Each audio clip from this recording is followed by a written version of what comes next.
안녕하세요. 인문학을 요리하는 남자, 인문학 셰프 세범입니다.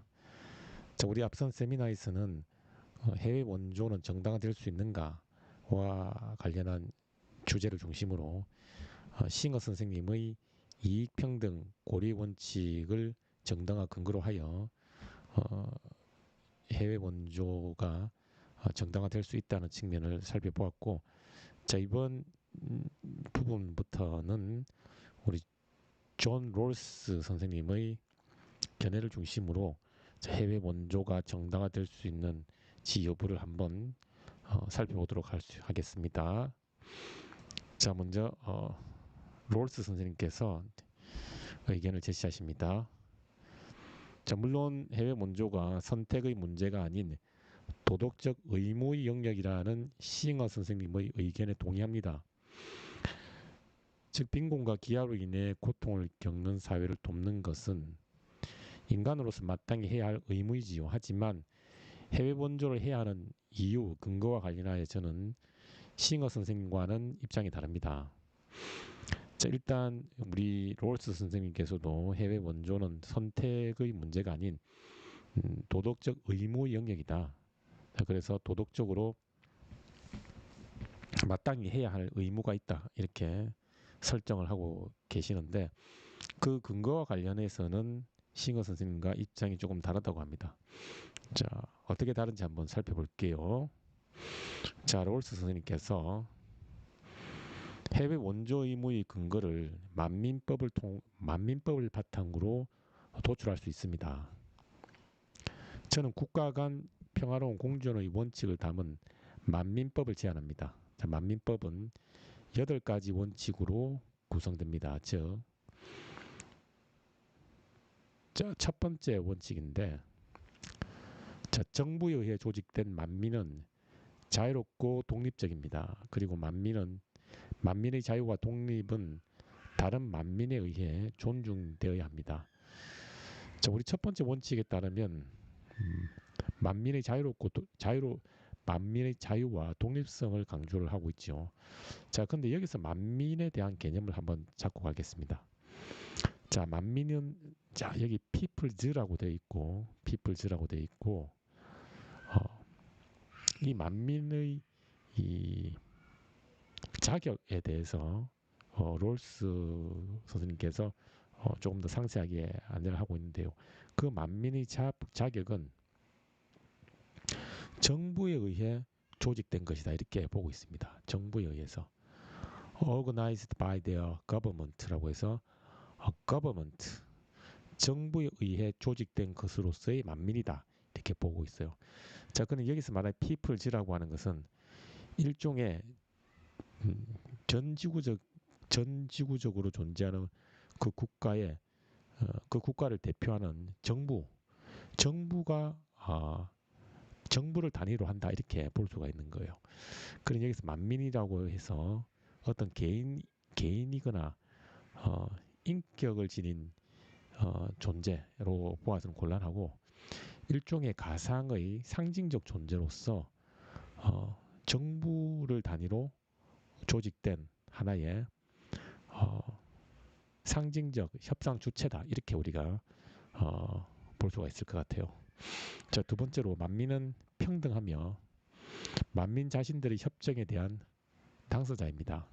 자, 그래서 두 번째 원칙에서는 만민의 평등성을 강조하고 있고, 세 번째 원칙, 만민은 자기 방어권을 지니지만 그 외의 구실로 전쟁할 권리는 없다.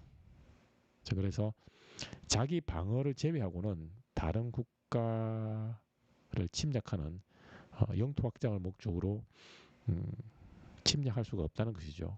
그러니 전쟁은 자기 방어권을 확보하기 위한 차원의 전쟁만이 가능하다는 거예요. 그리고 네 번째, 만민은 불간섭의 의무를 준수해야 한다. 그래서 다른 국가의 내정에 함부로 간섭할 수는 없다. 자, 그리고 다섯 번째, 만민은 조약과 약속을 준수해야 한다. 그리고 여섯 번째, 만민은 자기 방어라고 여겨지는 전쟁을 수행하면서 확정되어 명시된 제약 사항들을 준수해야 한다. 자기 방어를 위한 전쟁이라 할지라도 일종의 제약 조건이 있다는 것이죠. 자, 그리고 일곱 번째, 만민은 인권을 존중해야 한다. 자, 인권을 강조하고 있고, 그리고 여덟 번째, 만민은 불리한 여건에 사는 다른 만민을 원조할 의무가 있다. 그 불리한 여건은 그들이 정의롭거나 적정한 정치 사회 체제를 가지지 못하도록 방해한다. 자, 여덟 번째 조항은 불리한 여건에 있는 만민을 원조할 의무가 있다라고 보죠. 자, 그리고 이 불리한 여건이 바로 정의로운 정치 사회 시스템의 방해가 된다라고 보고 있습니다. 여기서 어느 정도 예상을 할 수 있지만 바로 이 여덟 번째 조건, 불리한 여건에 사는 만민을 원조할 의무가 있다. 이것이 바로 해외 원조의 정당화 근거라고 할 수가 있어요. 자, 조금 더 자세하게 살펴볼 건데, 자, 그러면 이 롤스 선생님께서 제안하신 이 만민법의 이 여덟 가지 원칙, 이것은 어떻게 해서 출현한 것인가를 살펴보아야 합니다. 자, 그래서 제가 만민이라는 이 개념 상당히 낯설어요. 물론 제가 앞에서 조금 언급을 드렸죠. 어떤 실제의 개인이라기보다는 정부를 단위로 하는 정부를 단위로 하여 조직된 것, 즉 가상의 어떤 협상 주체라고 볼 수 있어요. 자, 롤스 선생님께서 만민법의 8가지 원칙을 구성하는 주체입니다. 만민은 한 국가의 개인 혹은 시민을 대표하는 것이 아니라 국제사회의 행위자를 대표하는 존재입니다. 국제사회의 대표자로서 만민은 세 가지 특징을 지닌다고 가정합시다. 자, 첫째, 제도적 측면에서 입헌민주정부이고, 입헌민주정부의 특징으로서 정부는 선거와 정치적 활동을 통해서만 작동합니다. 자, 그리고 헌법은 국민들의 이익을 보호합니다. 자, 두 번째, 문화적 측면에서 만민은 민주적으로 작동하는 정부에 함께 소속되어 결속하려는 공통의 동정심을 지니고 있어요. 세 번째, 도덕적 측면으로서 만민은 옳음과 정의에 대한 신념이 확고합니다. 저는 이러한 조건을 만족하는 주체를 자유적 만민이라고 부릅니다. 물론 그 행위자는 국제사회에서 합의에 참여하는 대표자입니다. 자, 그래서 만민은 존 롤스께서 정의하는 만민은 정부를 조직 단위로 하여 국제사회의 협상에 참여하는 대표자라고 볼 수가 있어요. 자, 그리고 그 대표자로서의 만민을 우리가 자유적 만민이라고 부르는데, 이 자유적 만민은 자유적 만민이 되려면 자유적 만민의 조건이 필요한데, 그 국제사회의 협상 테이블에 앉는 그 대표자로서, 물론 정부를 조직 단위로 하는 그 대표자로서의 만민은 자유적 만민이 되기 위해서는 일정한 조건을 갖춰야 된다. 자, 국제사회 대표자인 국제사회에서 협상 테이블에 앉아 그 협상을 주도하는 일종의 가상의 대표자가 만민인데, 물론 그 만민은 정부를 조직 단위로 하고, 그러니 하나의 만민은 하나의 정부 단위다, 이렇게 볼 수가 있어요. 자, 이 만민은 세 가지 특징을 가진다고 합니다. 하나가 제도적 측면에서 민주정부이어야 하고, 두 번째로 자신이 속한 그 정부에 소속되어 결속되려는 그러한 공통의 동정심을 지니고 있어야 하고, 일종의 자기가 소속된 정부에 대한 애착심이라고 볼 수 있죠. 그리고 세 번째로 옳음과 정의에 대한 신념이 확고해야 된다라고 보고 있어요. 자, 이러한 자유적 만민이 이제 협상 테이블에 앉아서 만민법을 구성하는 주체로 참여하는데, 그 결과 구성된 것이 만민법이라고 하는 것이죠. 자, 이어서 결국 만민은 입헌정부, 공통의 동정심, 정의감으로 이루어진 가상의 행위자인 셈이군요. 자, 그렇다면 만민은 어떠한 조건을 바탕으로 만민법의 원칙을 구성하나요? 자, 롤스 선생님께서 이제 만민은 합의에 참여할 때 일련의 조건을 모른다고 가정하는 제약을 받습니다. 이러한 제약을 저는 원초적 입장이라고 부릅니다. 원초적 입장은 공정한 합의를 위해 합의하는 주체에게 가하는 일종의 핸디캡이라고 할 수 있어요. 원초적 입장에서 만민은 자신이 대표하는 사회가 얼마나 풍부한 천연 자원을 가지고 있는지, 경제 발전의 수준이 어떠한지, 인구와 영토의 크기는 얼마나 되는지 등에 대해 모른다고 가정합니다. 즉 원초적 입장에 놓인 만민은 자신이 속한 사회가 다른 사회보다 상대적으로 얼마나 부강한지에 대해 모른다고 가정해야 합니다. 왜냐하면 만약 이러한 가정이 없다면 자신이 속한 사회의 조건에 유리한 방향으로 어떤 원칙을 제안할 것이기 때문입니다. 결국 만민을 원초적 입장에 두는 것은 공정한 원칙을 구성하기 위한 장치인 셈이지요. 비유적으로 표현하자면 원초적 입장에 놓인 만민은 무지의 배를 착용하고 있는 것과 같습니다. 자, 만민이 합의에 참여할 때 일정한 조건을 갖춰야 된다. 자, 일정한 조건 속에서 만민은 합의에 참여해야 된다는 것인데 우리가 롤스 선생님께서 정의론에서 정의 원리를 구성하는 그 당사자 개인은 선천적인 우연의 여건과 사회적인 우연의 여건을 모른다고 가정을 합니다. 그래서 자신의 선천적 그리고 사회적 우연의 여건이 우월한지 열등한지 열악한지에 대해서 전혀 모른다고 가정을 하지요. 어, 그러한 가정을 원초적 입장이라고 하고 이러한 원초적 입장으로 진입할 수 있는 장치를 일종의 무지의 배리다라고 은유적으로 롤스가 이야기를 하고 있습니다. 즉 무지의 배리라고 하는 것은 일종의 은유적 표현이죠. 자신이 선천적 우연의 여건과 사회적 우연의 여건, 즉 선천적인 우연의 여건이 우월한지 열악한지, 사회적 우연의 여건이 우월한지 열악한지를 모른다는 가정하에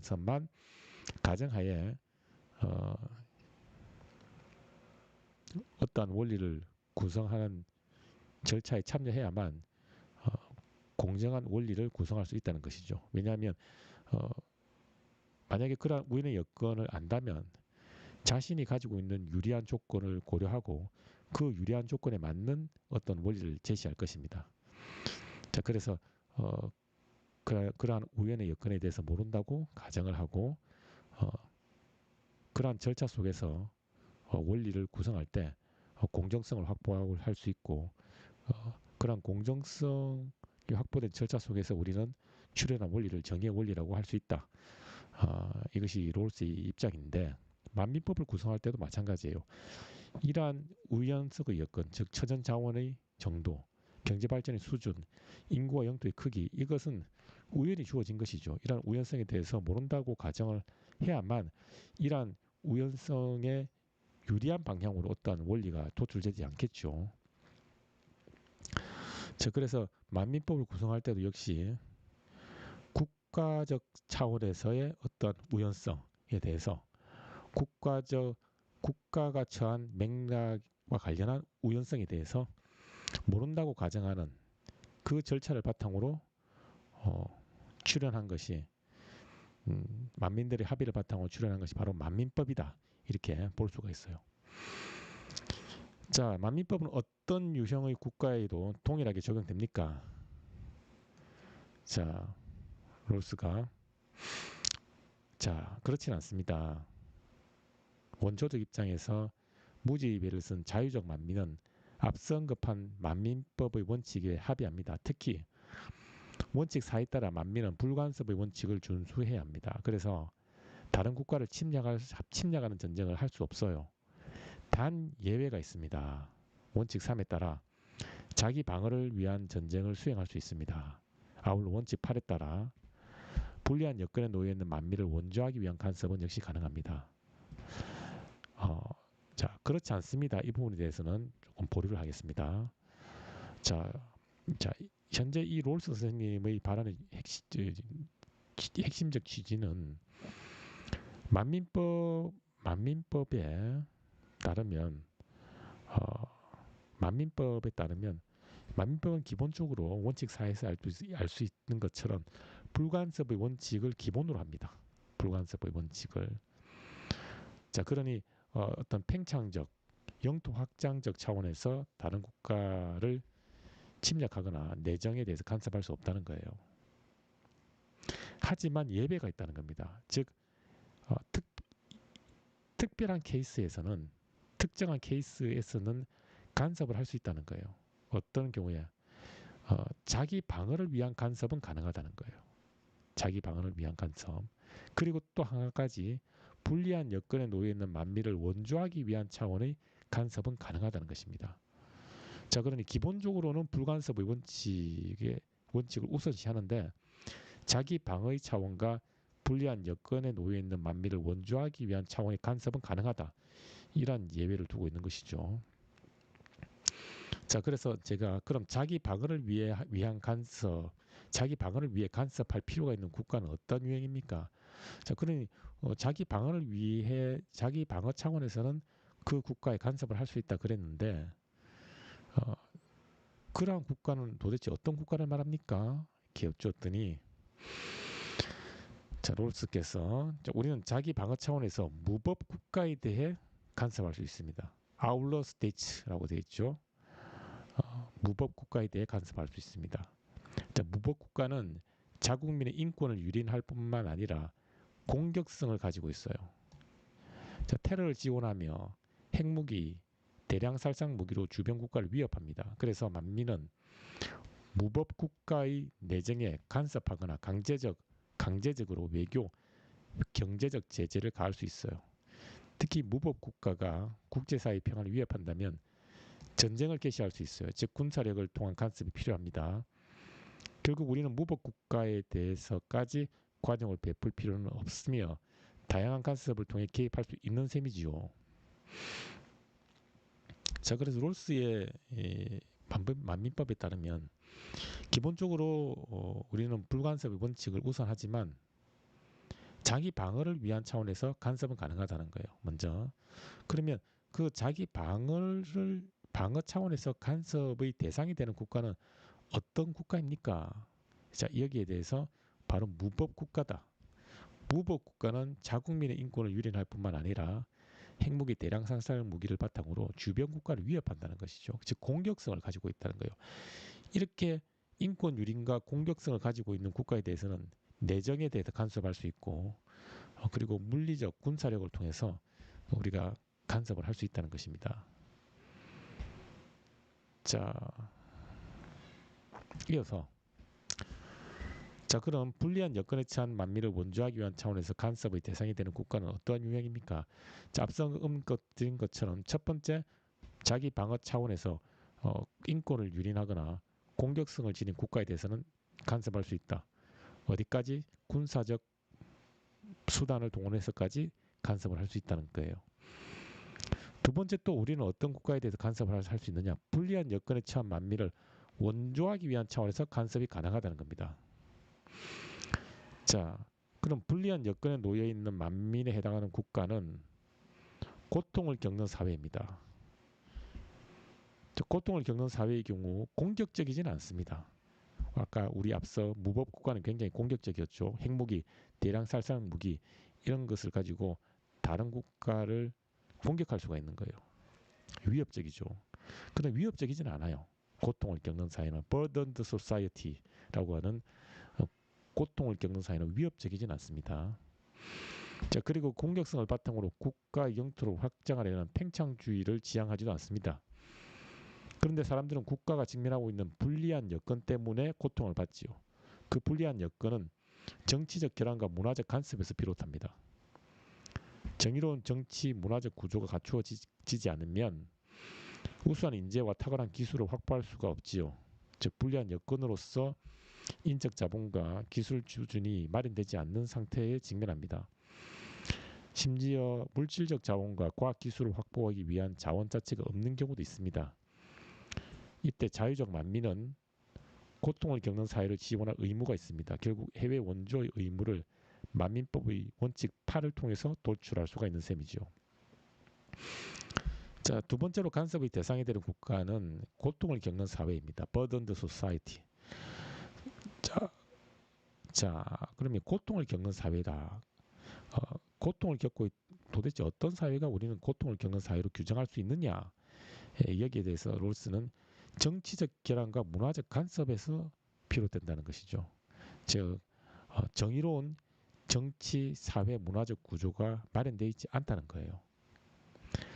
정치적, 사회적, 문화적 정의가 확보되어 있지 않으니 이러한 구조적 요인으로 인해서 그 국가의 이 인재가 성장할 수 없고 어, 인재를 통한 기술을 확보할 수 없다는 것이죠.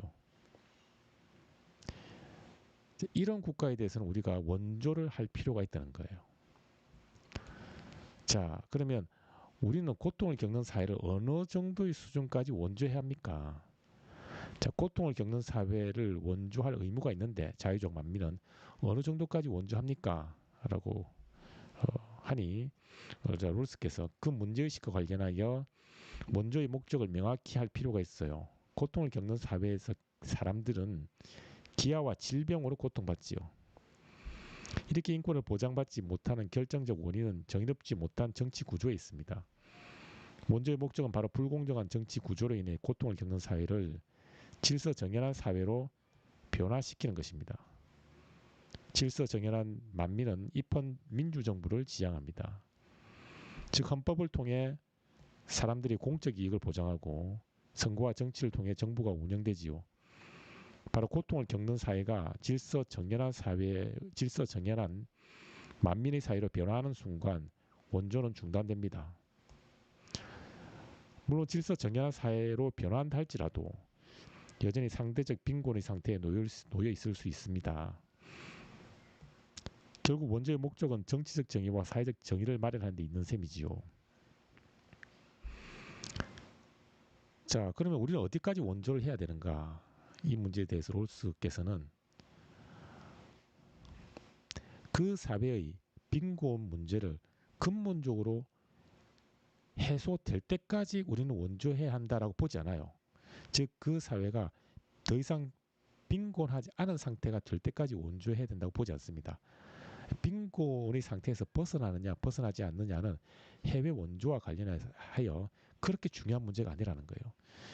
해외 원조의 목적은 그 대상 국가를 빈곤으로부터 벗어나게 하는 것이 아니라 그보다 더욱 근본적인 문제, 즉 정의로운 정치 사회 구조를 마련한다는 것이죠.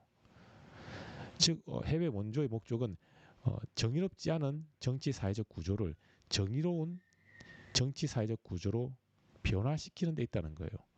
이렇게 정의로운 정치 사회적 사회의 기본 구조가 정의를 확보할 때 그 사회를 질서 정연한 만민의 사회다 이렇게 볼 수가 있어요. 물론 그 정의는 헌법을 통해서 더욱 구체화되겠죠. 자, 즉 정의롭지 못한 사회의 기본 구조를 정의로운 사회의 기본 구조로 변화한다면, 즉 질서 정연한 만민의 사회로 변화된다면 해외 원조는 중단될 수 있다는 거예요. 설령 정의로운 사회 기본 구조의 정의로운 사회의 기본 구조를 갖춘다 할지라도 빈곤 문제가 여전히 완전히 해결되지 않을 수도 있죠. 하지만 그것은 중요하지 않다는 거예요. 해외 원조의 목적은 빈곤의 상태를 풍요의 상태로 변화시키는 것이 아니라 정의롭지 않은 사회의 기본 구조를 정의로운 사회의 기본 구조, 즉 질서 정연한 만민의 사회로 변화시키는 데 있는 것이 바로 해외 원조의 가장 궁극적인 목적이다. 이렇게 보고 있어요. 자, 그런데 롤스 선생님께서 강조하는 정의의 두 번째가 해외 원조의 목적 사이에는 좀 일정한 거리가 있어 보입니다.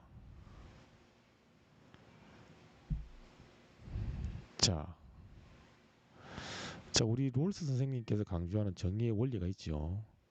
정의의 원리에 따르면 조금 이따 안내를 하겠지만 정의의 원리는 기본적으로 출발점에서 소득을 분배하게 됩니다. 정의의 두 원칙을 온전히 작동시키기 위해서는 소득의 재분배, 이 소득의 재분배가 필요하거든요. 이 재분배된 이 소득을 바탕으로 사회적 약자를 지원하는 거예요. 그런데 이 롤스가 언급하는 해외 원조의 목적과 관련해서는 이 원칙이 적용되지 않는 거예요. 앞서 언급드린 것처럼 해외 원조의 목적은 소득의 재분배를 통해서 국가 간 소득의 재분배를 통해서 빈곤한 국가가 빈곤하지 않은 상태로 빈곤한 국가가 인간다운 삶을 살 수 있는 상태로 그 빈곤의 문제를 해결하는 것이 아니라 정의롭지 않은 사회 기본 구조를 정의로운 사회 기본 구조로 변화시키는 데 목적이 있기 때문에 소득의 재분배를 통해서 빈곤 문제를 해결하겠다라고 하는 것과는 거리가 있다는 거예요. 그러니 이러한 이 국제 관계와 관련한 해외 원조의 맥락에서는 롤스의 이 정의의 원리가 전제하고 있는 소득의 재분배가 적용되지 않는다는 걸 알 수가 있어요.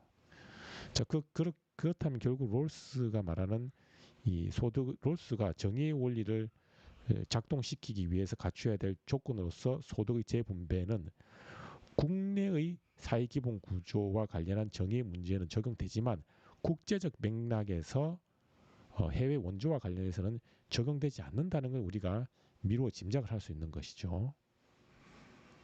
실제로 그런지 한번 살펴보도록 하겠습니다.